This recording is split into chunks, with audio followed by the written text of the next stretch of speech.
जिस भी थाने क्षेत्र में शराब मिलेगी उस थाने क्षेत्र के थानेदार को हटा दिया जाएगा और अगले 10 साल तक उन्हें किसी भी थाने की जिम्मेदारी नहीं दी जाएगी, अर्थात उन्हें 10 साल तक थानेदार नहीं बनाया जाएगा।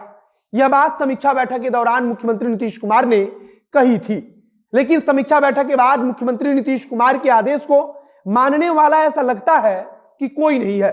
यह बात इसलिए बोल रहे हैं क्योंकि समीक्षा बैठक के बाद बिहार के कई थाना क्षेत्रों से बड़ी मात्रा में शराब पकड़ी जा चुकी है और केवल शराब नहीं पकड़ी जाती है बल्कि समीक्षा बैठक के बाद भी भट्टियां पकड़ी गई हैं जहां शराब तैयार की जाती है। लेकिन मुख्यमंत्री के आदेश के बावजूद अब तक किसी भी थानेदार पर किसी प्रकार की कोई कार्रवाई नहीं की गई है। हमने आपको बताया भी था कि बक्सर के थाने से मात्र कुछ मीटर की दूरी पर एक शराबी बीच सड़क पर लेटकर नौटंकी करता है, लेकिन इस पर भी कोई कार्रवाई नहीं होती है। मेरे कहने का मतलब कि थाने के बाहर से निकली सड़क पर कुछ दूर आगे कोई शराबी शराब पीकर लेट जाता है तो वह शराब निश्चित तौर पर उस इलाके में लाई जा रही है या फिर उसी इलाके में बनाई जा रही है। और मुख्यमंत्री के कहे अनुसार अगर किसी भी इलाके में शराब पाई जाती है तो थानेदार पर कार्रवाई होगी, लेकिन ऐसा कहीं भी नहीं हुआ है। खास बात यह है कि बिहार पुलिस एसोसिएशन की तरफ से कुछ दिन पहले ही कहा गया था कि थानेदारों पर कार्रवाई करना गलत होगा और उस समय कहा गया कि अगर सरकार कुछ ऐसा करती है तो पुलिस एसोसिएशन और सरकार के बीच गतिरोध भी बढ़ सकता है। तो शायद अब सरकार पुलिस एसोसिएशन के कारण बैकफुट पर आ गई है, ऐसा प्रतीत होता है। अब नमस्कार, मेरा नाम है मोहित कुमार सिंह और आप देख रहे हैं हमारा विशेष कार्यक्रम एक्सप्लेनर।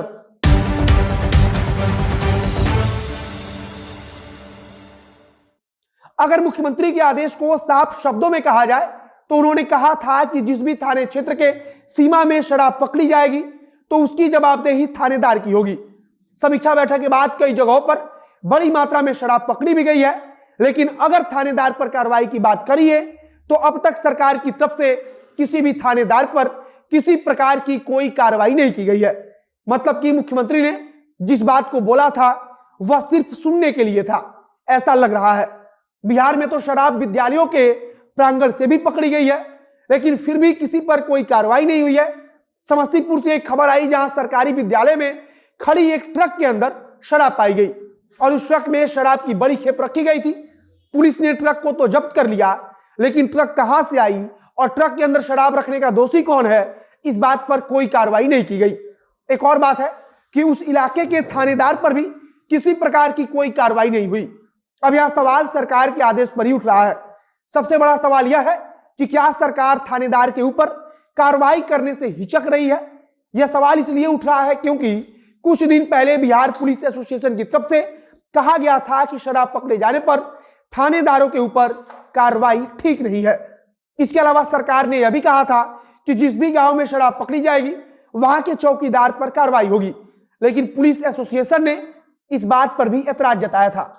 अब लगातार शराब पकड़े जाने के बावजूद किसी भी पुलिसकर्मी पर कार्रवाई नहीं होने के बाद यह सवाल उठ रहा है कि क्या सरकार अपनी ही आदेश से वापस लौट गई है। मतलब कि अगर कोई ट्रक किसी भी थाना क्षेत्र में पकड़ा जाता है तो उसका मतलब यह है कि कहीं बाहर से उस सीमा क्षेत्र में शराब लादकर ट्रक से लाई गई है। और समीक्षा बैठक के दौरान जो फैसला लिया गया था उसके अनुसार अगर अवैध शराब थाने क्षेत्र के अंदर बाहर से पहुंच जाती है तो फिर इसका दोषी थानेदार को बनाया जाएगा और उनके ऊपर कार्रवाई होगी।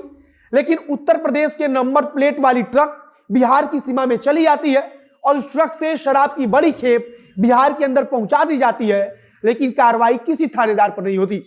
दैनिक भास्कर ने अपनी रिपोर्ट में बताया है कि सुपौल जिले के पिपरा थाना क्षेत्र से 3028 लीटर विदेशी शराब बरामद की गई और यह कार्रवाई राजधानी पटना से मिली सूचना के आधार पर की गई।